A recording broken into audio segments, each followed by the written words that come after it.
We shall chant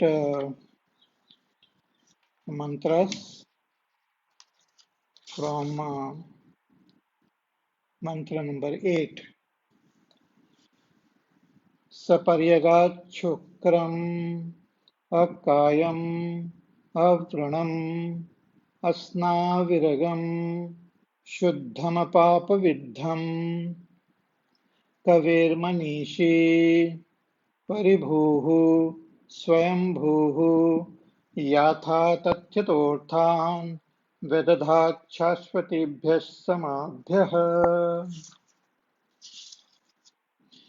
अन्धं तमप्रविशन्ते ये विद्यामुपासते ततो भूयैव ते तमः यौ विद्यायागं रताः अन्यदेवाहुर्विद्यया अन्यदाहुरविद्यया इति शुश्रूमधीराणां येनस्तद्विचचक्षिरे विद्याञ्चाविद्याञ्च यस्तद्वेदोभयगं सः अविद्यया मृत्युं तीर्त्वा विद्ययामृतमश्नुते.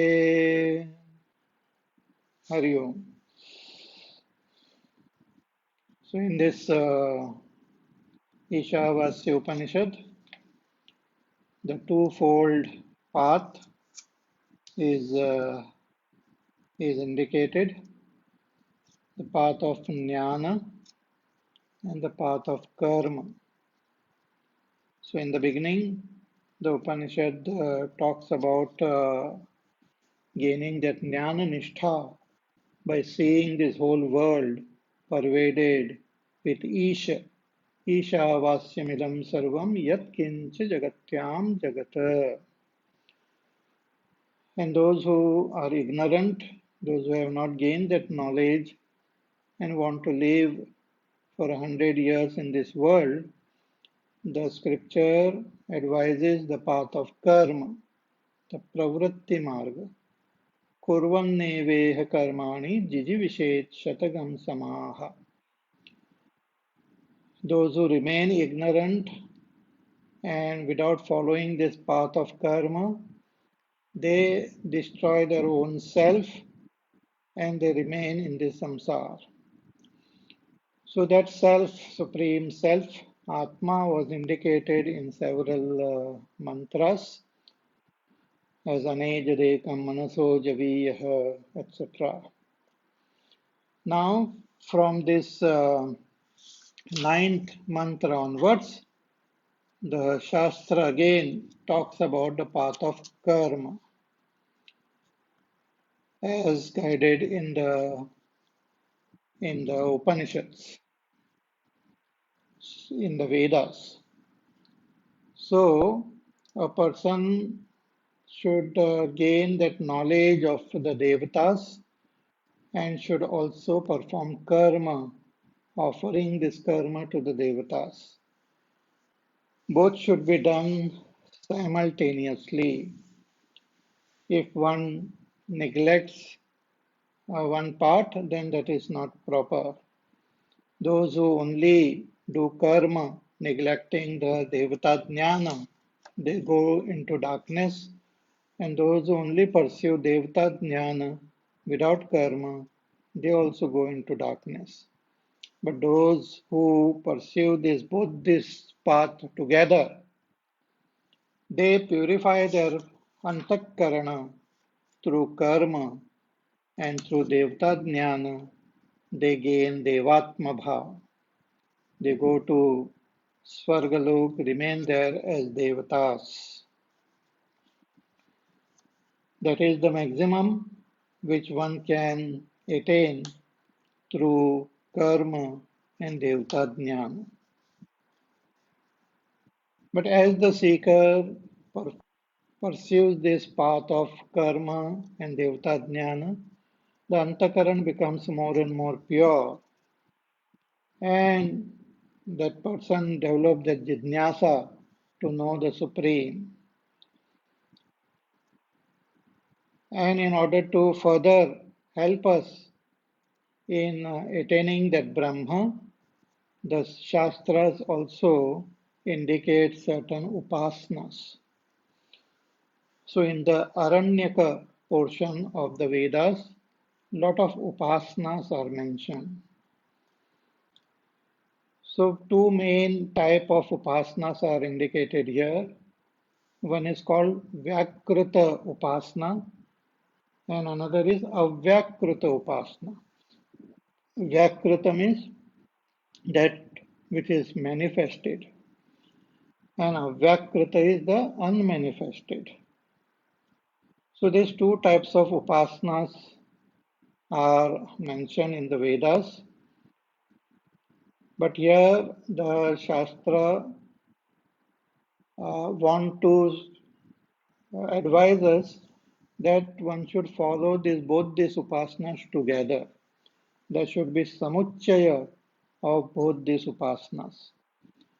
If one only pursues one type of upasana, neglecting the other, then that will lead that person into darkness, into ignorance. That person will not be able to gain higher results. Therefore, in order to teach us this samuchaya, in the following mantra, the individual following of this upasana is criticized.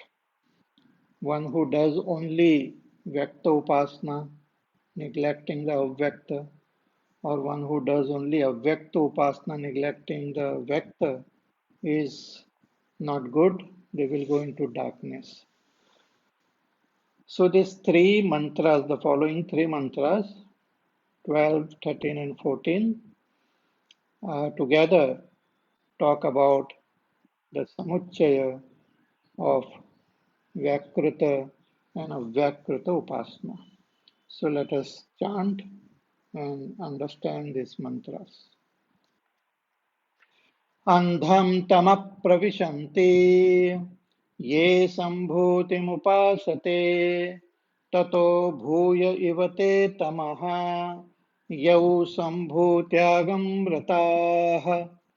Andham tama pravishanti ye sambhutimupasate ततो भूय इव ते तमः यौ सम्भूत्यागं रताः. Says andham tama pravishanti. They enter blinding darkness, means ignorance, or get less result. Who? Ye asambhuti upasate. Those who worship asambhuti. Here asambhuti means unmanifest. Sambhuti means that which is manifest. Asambhuti means that which is unmanifest. And tato bhuya ivate tamaha. And those who worship the manifest, they go into as though greater darkness. Tato bhuya ivate tamaha yau sambhutyagam rataha. Those who worship the Sambhuti, means the manifest, they go as though into greater darkness. See, the whole thing is that one should understand the whole world as well as that supreme reality properly. And after having that proper understanding, one should do one's sadhana. Otherwise, those sadhanas will not benefit us. In Bhagavad Gita, in the 12th chapter also, we had seen that Bhagwan mentions that if a person just does some upasana without proper understanding, then that is not good. Hmm?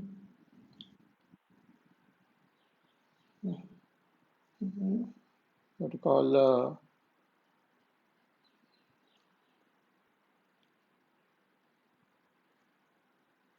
I don't remember the words now. The Dhyanat, Jnanat Dhyanam, I forgot the verse. So there Bhagwan had mentioned that just by unknowingly doing some abhyas is not proper. First, you should gain proper knowledge and do abhyas. Hmm. So same thing is mentioned here that if a person does only a Vyakrita Upasana, disregarding the Vyakrita, the manifest, then that is not good. And that is what many times we see in this world. Many people appreciate the manifested expression of that Supreme, but don't appreciate the unmanifest. Sometimes they criticize. And there are those who only pursue the unmanifest and they criticize the manifest. Hmm. There are those who are Sagun Upasak. They love to worship Bhagwan in some form. Bhagwan expresses as Hiranyagarbha. Bhagwan, that supreme reality, expresses as Vaishvanara. That supreme also expresses as all these devatas. So there are those who worship that supreme as Hiranyagarbha, as Vaishvanara. That is called Sambhuti Upasana. Worship of that Supreme as manifested as Hiranyagarbha or manifested as Vaishvanara or manifested as various devatas. Hmm.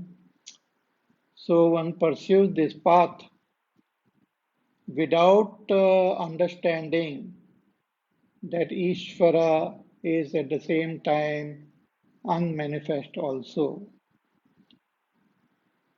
So without understanding that supreme nature of Ishvara as unmanifest, those who think that he is only manifested and worship him in that way, they don't know the reality completely. So they go as though into darkness. And those who worship only the unmanifest, those who say that no, all this that which is manifest is not that supreme, that we will only worship the unmanifest, Nirgun Nirakar. We will worship only the Nirgun Ishvara. Then they also go into greater darkness.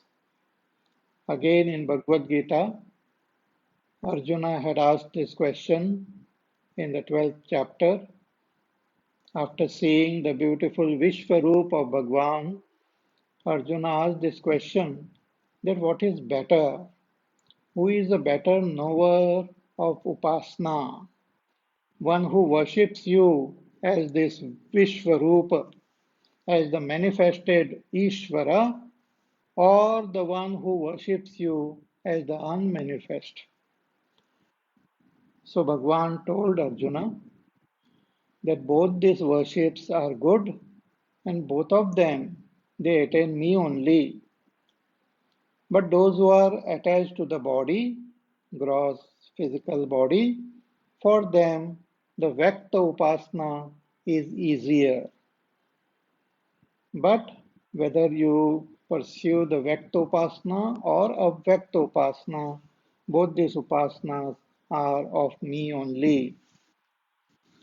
But not knowing this, if a person thinks that God is only manifest, or those who think God is only unmanifest, both of them are wrong. And that is what is said here. कि अंधं तम प्रविशन्ति ए असंभूतिमुपासते ततो भूय इवते तमः यौ संभूत्यागम रताः. So Sambhuti is the manifested expression of Ishvara as as the Karya Brahma, as Hiranyagarbha. Hiranyagarbha is the first expression of that Ishvara. So those who worship Hiranyagarbha, they are called the worshippers of Sambhuti. But Hiranyagarbha and the entire world comes from the Prakriti of Bhagwan. Bhagwan's Prakriti alone manifest as this world. In Gita also Bhagwan says, Maya adhyakshena prakriti suyate sacharacharam.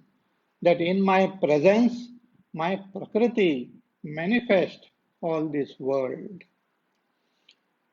So Bhagwan's prakriti, which remains unmanifest in Ishvara, alone manifest. So this unmanifest prakriti, which has got the samskar of the totality, that unmanifest prakriti or that unmanifest shakti is what is called here as the unmanifest. So there are those who worship this unmanifest power of Ishvara, the prakriti of Ishvara. Both these worships, they give different results. That is what now is said in the next verse, next mantra number 13.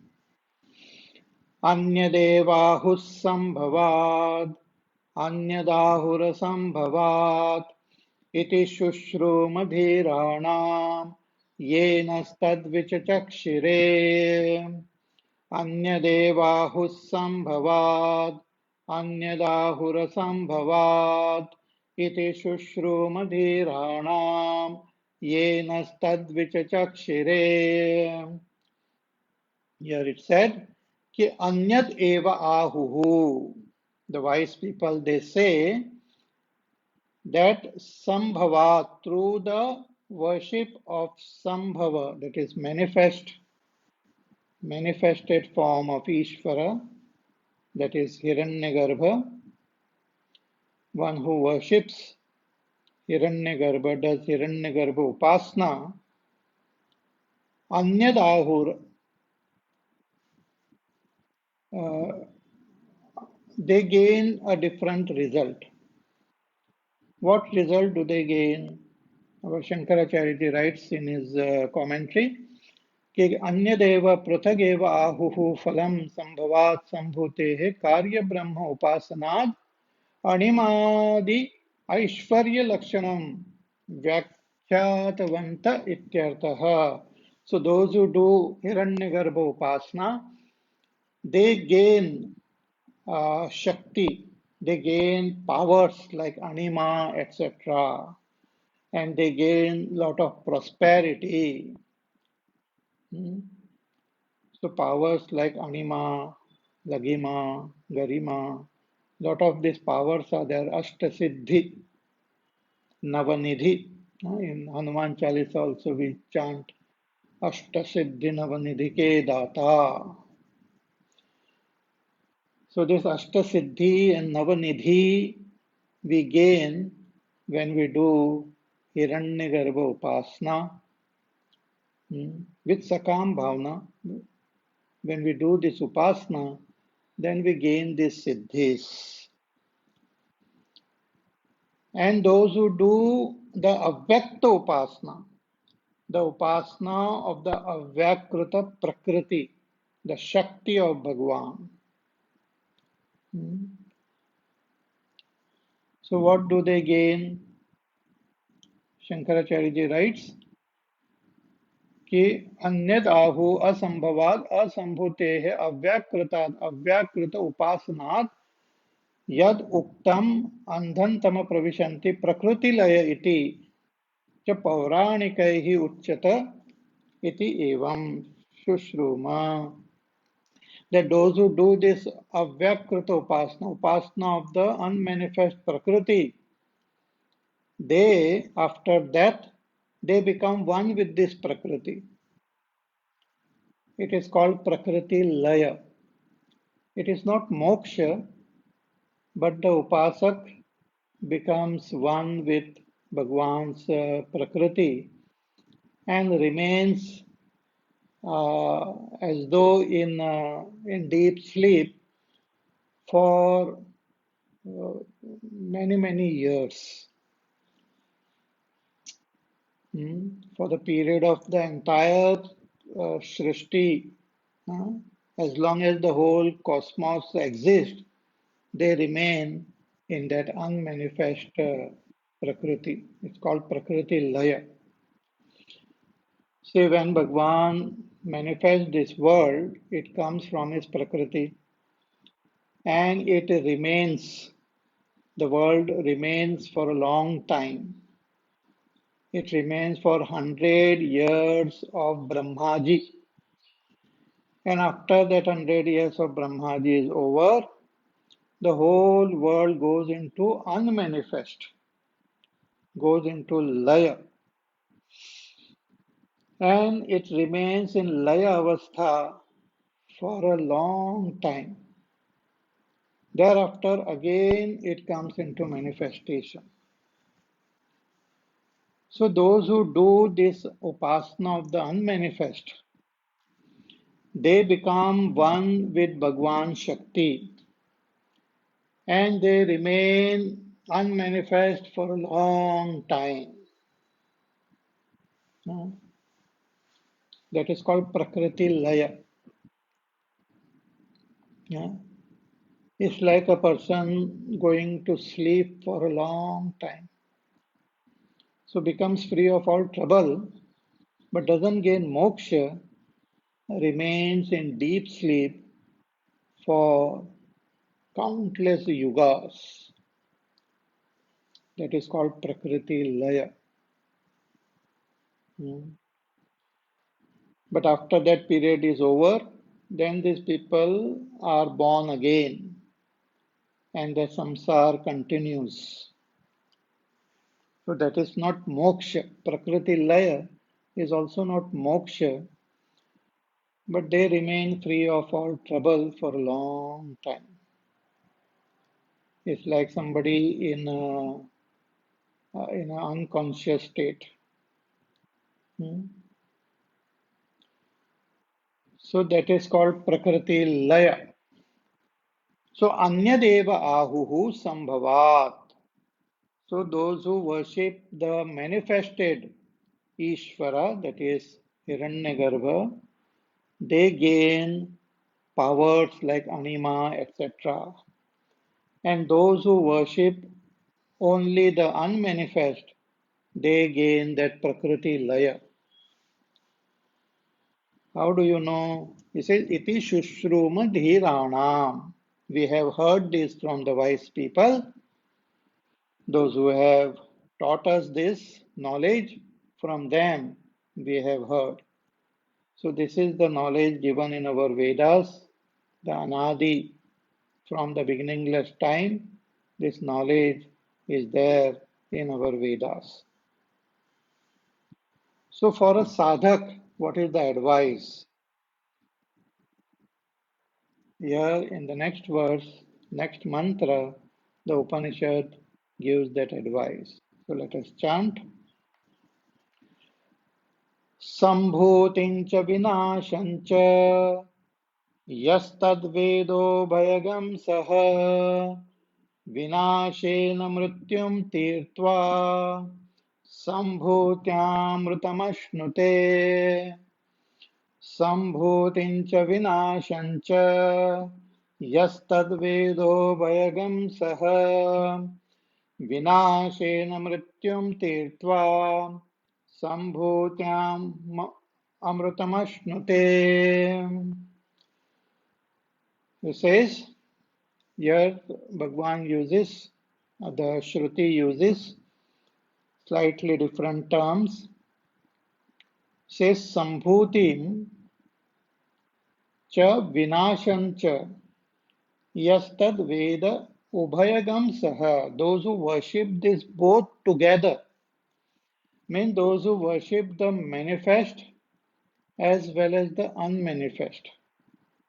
Here the manifest is indicated with the term asambhuti. Here a is missing, but it should be understood as asambhuti, and that vinasha should be understood as sambhuti, as the manifest. So those who worship the unmanifest and the manifest together, means while worshipping Hiranyagarbha, we should also know the the beauty of that unmanifest. And those who worship that unmanifest simultaneously should also know that the same unmanifest is expressed as the manifest Hiranyagarbha. Both should be understood properly. If one understands only one thing and neglects the other, that is not proper. In a in a in a in a modern language, if we have to say, then those who worship the Sagun Ishvara should also respect the Nirgun. And those who worship the Nirgun, they should have reverence for the Sagun. See, there are those who only worship the Nirgun and they don't like people who worship the Sagun. They criticize them as idol worshippers. They not only hurt them, but they also try to destroy the temples and the murtis and all. That is wrong. And those who worship the Sagun, they criticize those who worship the Nirgun. They say they are not proper, they don't know. So Bhagwan is at the same time Sagun also. With respect to his upadhis, he appears Sagun, but he is beyond all upadhis as that Nirgun. And Bhagwan's Shakti is not different from Ishvara. Shakti and Shaktiman are not different. So one should understand this properly. So when we do Sagun Upasana, we should also know that Bhagwan is Nirgun Nirakar. And when we do Nirgun Upasana, we should also have proper reverence to Sagun Sakar. So that is what is meant here, as both these should be done together. They should go hand in hand. So sambhutincha vinashancha yastad vedo bhayagam saha. Those who do this, both these upasanas together, then vinashena mrityum tirtva sambhutyam amrutam ashnute. Then through the upasana of the sambhuti, the manifest, they gain various siddhis like anima, they gain various aishwarya, prosperity. While living in this world, such upasak, they gain various siddhis also. Anima, garima, lagima, prapti, various types of siddhis they gain while living in this world.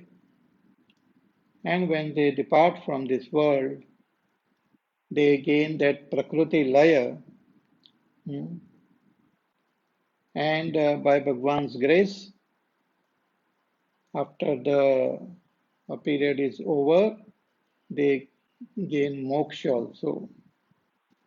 They can gain that what you call krama mukti. If both this expression of Bhagwan is understood, and with that understanding, when we worship, we not only gain the various siddhis, but we gain that prakriti laya, and we can gain krama mukti. Means when the with Bhagwan's grace, we can gain moksha after the period of prakriti laya is over.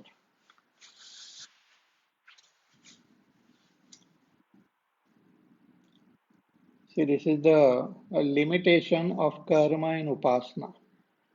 So through karma and upasana, directly we don't get moksha.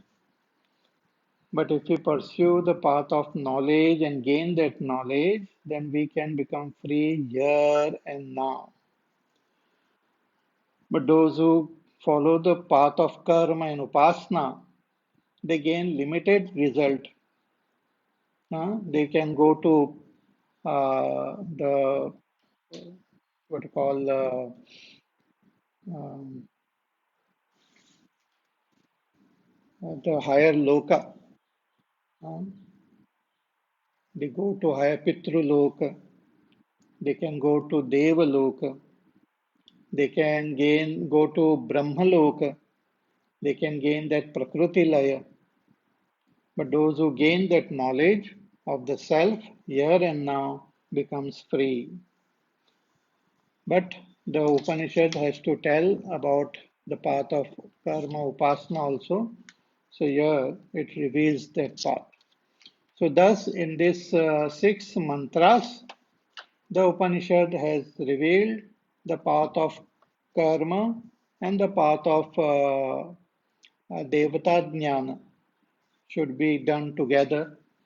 Then again, in the following three mantras, the Upanishad talks about the manifest upasana and the unmanifest upasana should be done together.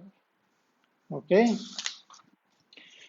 So if a person pursues this path sincerely in his life, the path of karma and the path of upasana, then the antakarana will start becoming more and more pure. See what is said in this in the Upanishad alone is said in a very simplified way in Bhagavad Gita. In Bhagavad Gita, Bhagwan talks about the path of karma. And he says that while performing karma, you should dedicate this karma to me, to Ishvara.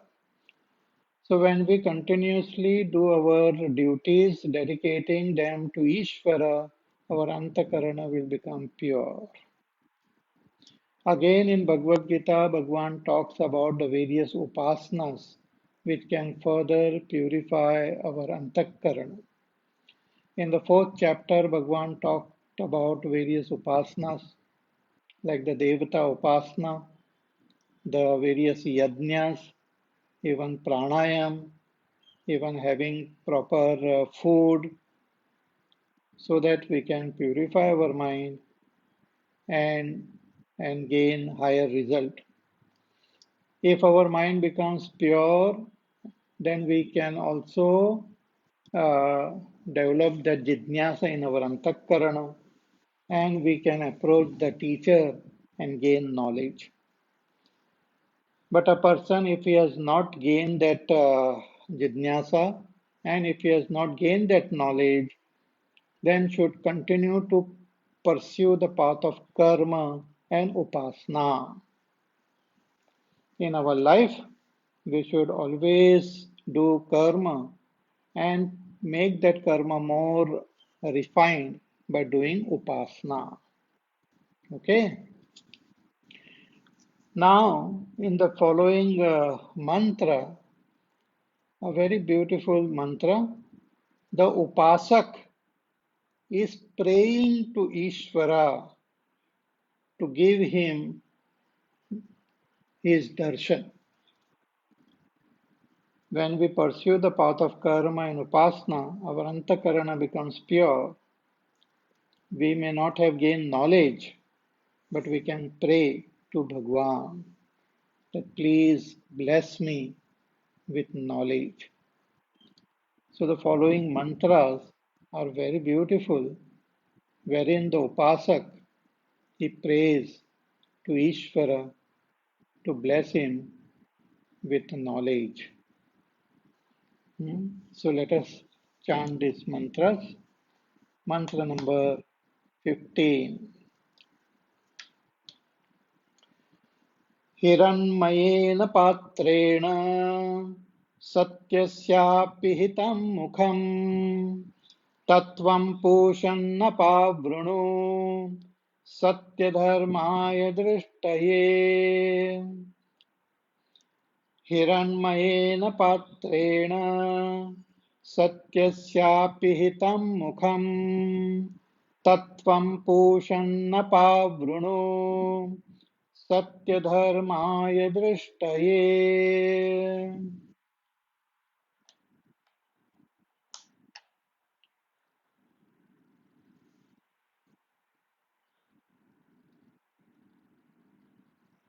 Shankaracharya ji, he writes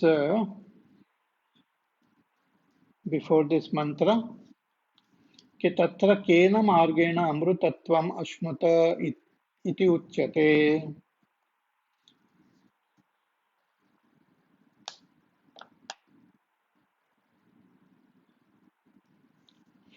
ब्रह्म उपासिनः यथा उक्तकर्म कृत् च यः स अन्तकाले प्राप्ते सत्य आत्मनः प्राप्तिद्वारं याचते.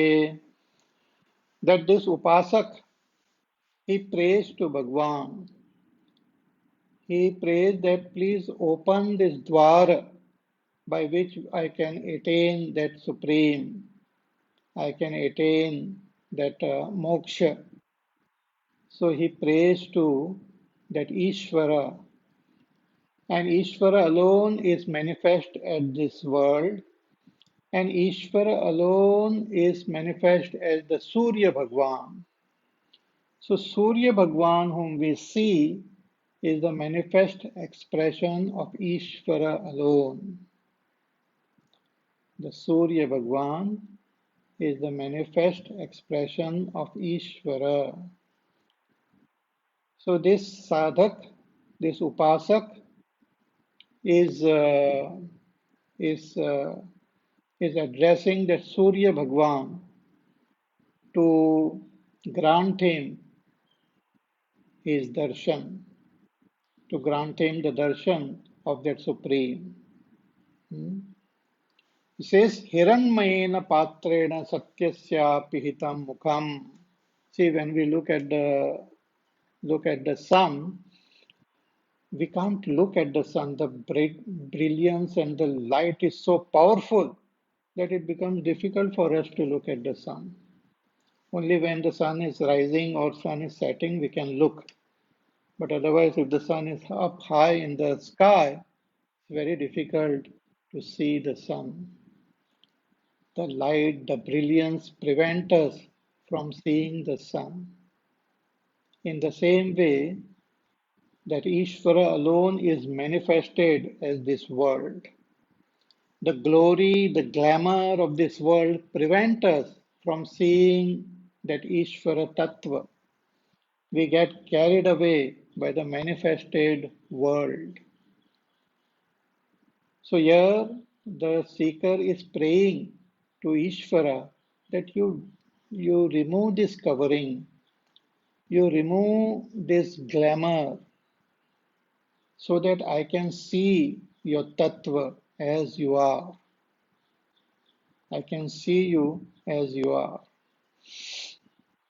You remove this mask. Suppose a person is wearing a mask, we can't see his face. So we request that person, please remove the mask so that I can see your face. Similarly, here the sadhak is praying to Ishvara as that sun, that please remove this mask so that I can have your darshan. So what is the mask? He says, Hiranmayena patrena satyasya apihitam mukham. The mukha, the mouth, the face of that satya, Ishvara is of the nature of satya. Satyam jnanam anantam brahma. But that face of Ishvara is as though covered. Covered by what? Hiranmayena patrena. By a golden lid. By a golden covering. The whole face as though is covered. When you look at the sun, it looks bright and brilliant, and it is as though the essence is covered by this brilliance. So similarly here the seeker is addressing Bhagwan and saying that your face is covered by this golden lid. Shankaracharya writes, कि हिरण्मयम इव हिरण्मयम ज्योतिर्मयम iti etat. By this brilliance, by the light, the face is covered.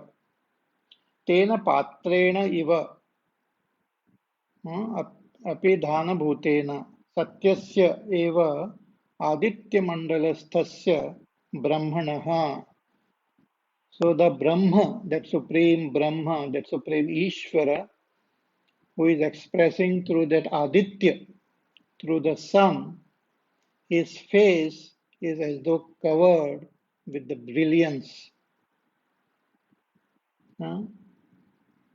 So Brahmanah apihitam achaditam mukham dwaram. His face is covered, but I want to see your face. I want to recognize you. I want to know you as you are. But your face is covered. You are as though hidden. See, like little children, they like to play the game of hide and seek. So the mother and child is playing at home. So the child hides and the mother finds out where the child is hiding. Then it is the mother's turn to hide. So the mother hides somewhere and the child keeps on looking for mother, looks in the bedroom, looks in the kitchen, looks in the drawing room, looks behind the curtains, and nowhere he can see the mother. So feels very disturbed, feels very sad. And the mother notices that the child is looking for me, so she makes a sound. She calls his name. Then the child feels a little more enthusiastic and runs in the direction of the name. And so keeps playing, and finally he finds the mother. And when he sees the mother, he is filled with great joy. Same thing is happening with all us sadhak. We are pursuing sincerely this path of karma, path of upasana, as guided by Ishvara, and we are looking for Ishvara. Ishvara is hidden in this world. Maya tatamidam sarvam jagad avyaktamurtina. Bhagavan says, I am present in this whole world, but I am unmanifest, I am hidden. And Bhagavan alone is expressing as everything. So he alone is expressing as the sun. So here the sadhak is praying to that Ishvara as the sun, that please reveal yourself. Remove this covering which is covering your face, the brilliance like a golden orb is covering you. So please remove this cover so that I can see you. Tatvam Pushan Apavruno. Hey Pushan, O Lord's Son. Pushan means one who nourishes everyone. See, we gain all nourishment from the sun, the earth, and all the planets. They are nourished by the sun. Therefore, he is called Pushan. So, hey Pushan, that please reveal yourself to me. You open the doorway by which I can see you. Tatvam Pushan Apavruno. Open it. Why? Drishtaye, I want to see. But why should I open myself? Why should I show myself to you?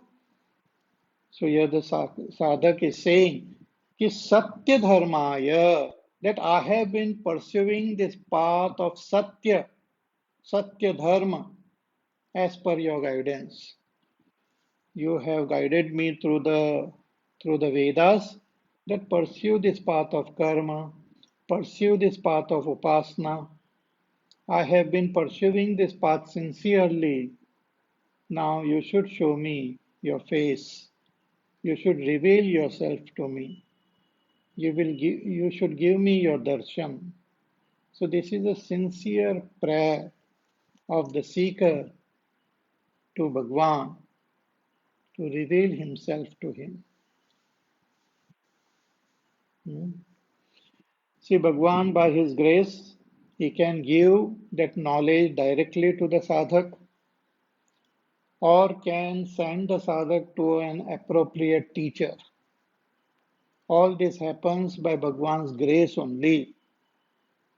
In Gita also Bhagwan says that those who worship me, those who dedicate themselves to me, those who constantly think of me, those who constantly revel in me, Bhagwan says, I give them knowledge. Dadami buddhi yogam tam. I only reveal that knowledge in their heart. So here, a upasak is sincerely praying to Ishvara that please reveal yourself to me. See, many people they think that Upanishads they don't contain bhakti, but bhakti is part of our shastra only. Bhakti is not different from that supreme knowledge. Para bhakti and param jnanam is same. Hmm? So we should sincerely pray to Bhagwan to reveal his identity to us. So this is a very beautiful prayer. And another beautiful prayer is there that we will see in our next class. Hmm? So till then, you take care, be happy, safe, peaceful, healthy, do your work, do your sadhana, and listen to these pravachans, contemplate on them, understand them properly, and practice. When you sincerely practice, you will see, experience the benefit of, of these sadhanas. Okay? So we'll meet again on Monday. So till then, you take care. Hari Om. Shri Ram Jaya Ram Jaya Jaya Ram. Shri Ram Jaya Ram Jaya Jaya Ram. Shri Ram Jaya Ram Jaya Jaya Ram. Shri Ram Jaya Ram Jaya Jaya Ram. Shri Ram Jaya Ram Jaya Jaya Ram. Shri Ram Jaya Ram Jaya Jaya Ram. Shri Ram Jaya Ram Jaya Jaya Ram. Shri Ram Jaya Ram Jaya Jaya Ram. Shri Ram Jaya Ram Jaya Jaya Ram. Shri Ram Jaya Ram Jaya Jaya Ram. Shri Ram Jaya Ram Jaya Jaya Ram. Shri Ram Jaya Ram Jaya Jaya Ram. Shri Ram Jaya Ram Jaya Jaya Ram. Shri Ram Jaya Ram Jaya Jaya Ram. Shri Ram Jaya Ram Jaya Jaya Ram. Shri Ram Jaya Ram Jaya Jaya Ram. Shri Ram Jaya Ram Jaya Jaya Ram. Jaya Jaya Ram. Jaya Jaya Ram. बोलिए सियावर रामचंद्र भगवान की जय. ॐ पूर्णमदः पूर्णमिदं पूर्णात् पूर्णमुदच्यते पूर्णस्य पूर्णमादाय पूर्णमेवावशिष्यते. ॐ शान्ति शान्ति शान्तिः. हरिः ओम् श्रीगुरुभ्यो नमः हरिः ओम्